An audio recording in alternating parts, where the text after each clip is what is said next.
Um plano municipal de cultura, ele abrange todas as áreas da cultura. Ou seja, não posso pensar só na minha prática, eu tenho que pensar na minha prática com certeza, mas em diálogo com as outras práticas culturais, as outras práticas artísticas. Os planos normalmente são construídos a partir das conferências de cultura.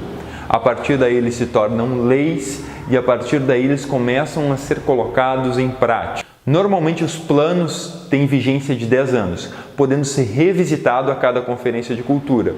Ele pode ser reavaliado tanto pelo poder público quanto pela sociedade civil, mas nunca de forma individual, ou seja, os dois têm que dialogar e entrar em acordo. Há algumas premissas que orientam a construção de um plano de cultura. A primeira delas, o plano deve ser participativo, ou seja, na construção deve ter participação tanto do poder eleito, o executivo, o legislativo pode participar, como também a sociedade civil, a partir dos produtores culturais, dos artistas, quem produz e quem faz cultura na localidade. Segundo, o plano deve ser político. Eu falei político, não partidário.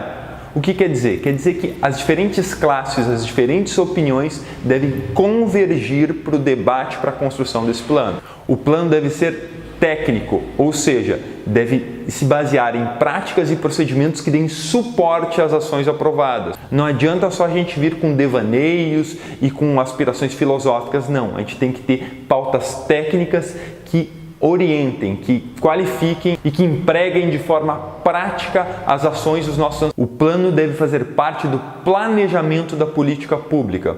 O que quer dizer com isso? Quer dizer que o plano de cultura ele deve ser encarado como política pública e ele deve se relacionar com as diferentes instâncias de poder da política pública. Os planos nacional, estadual e municipal devem ter relações entre si, ou seja, deve haver um diálogo, uma comunicação entre as instâncias. Então, Denilson, mas como é que constrói esse plano de cultura? O plano de cultura é uma construção entre ambos os lados, como eu falei, é uma construção democrática que surge a partir do debate. Não é uma imposição do executivo e não é também uma imposição da sociedade civil. Enfim, é um diálogo. É importante que o plano se baseie em responder 4 questões. Primeira, onde estamos? Ou seja, o diagnóstico do local onde está sendo feito o plano de forma bastante sincera. Onde há potencial de desenvolvimento da cultura, o que está indo muito bem, o que está indo muito mal, onde pode ter interferência maior do poder público,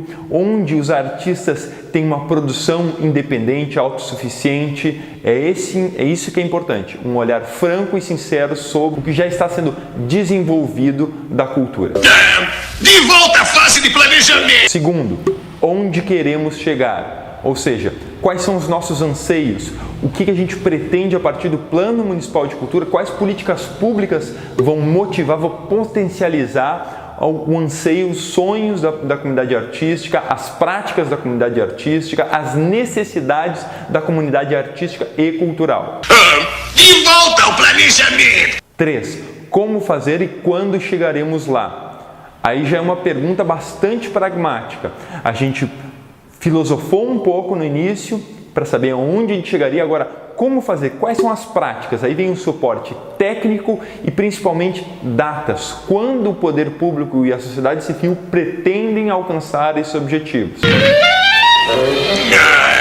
De volta ao planejamento! 4, talvez a mais difícil dela, como gerir esses avanços. Isso é bastante importante. Aí a gente está começando a andar num campo que há pouco desenvolvimento.